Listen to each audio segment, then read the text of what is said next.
Hello बच्चों, let's see the question. The question says consider the following statements. तो कुछ statement दी गई है हमें बतानी है कौन सी स्टेटमेंट करेक्ट है। फर्स्ट स्टेटमेंट में बोला गया thin filaments are called isotropic bands and second says I band is composed of the actin protein.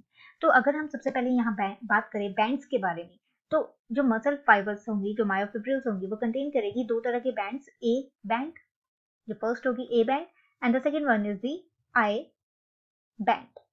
अब अगर हम यहाँ बात करें इन दोनों बैंड्स की, तो ये किस तरह से अरेंज होती हैं? ये अरेंज होती है अल्टरनेटली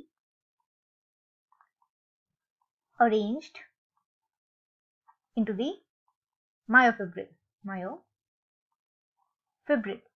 तो यहाँ हम इस डायग्राम में देख सकते हैं एक कंप्लीट सार्कोमेयर जो कि प्रेजेंट है इन दी मायोफिब्रिल। अब ये सार्कोमेयर जो कंटेन कर रहा है एक डार्क बैंड कंटेन कर रहा है जिसे हम बोलते हैं ए बैंड, और एक लाइट बैंड कंटेन कर रहा है जिसे हम बोलते हैं आई बैंड। तो सबसे पहले अगर हम लाइट बैंड के बारे में बात करें, जो कि है हमारे पास क्या, आई बैंड।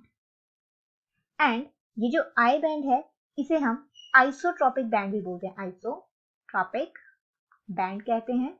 अब यहां हम देख सकते हैं डायग्राम में ये आई बैंड क्या कंटेन कर रहा है? ये कंटेन कर रहा है थिन फिलामेंट को, थिन फिलामेंट।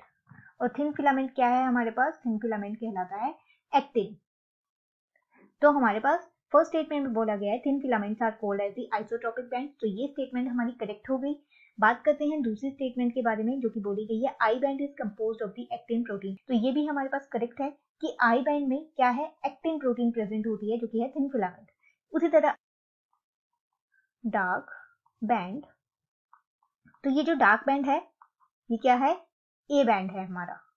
हम यहाँ देख सकते हैं this band is the A band, और ये कंटेन कर रहा है थिक फिलामेंट जो कि है मायोसिन। इसके अलावा इसे हम बोलते हैं एन आइसोट्रोपिक बैंड। तो हमारे पास जो स्टेटमेंट्स दी गई हैं वो दी गई है रिगार्डिंग दी आई बैंड, और ये जो दोनों स्टेटमेंट्स है ये करेक्ट है। थिन फिलामेंट को ही आइसोट्रोपिक बैंड्स भी बोलते हैं एंड आई बैंड जो है कंटेन करता है एक्टिन प्रोटीन को। तो यहाँ पे दोनों स्टेटमेंट्स करेक्ट है। तो हमारा राइट आंसर होगा option number C, that both statements are correct. Hope you understand the problem. All the best. Thank you.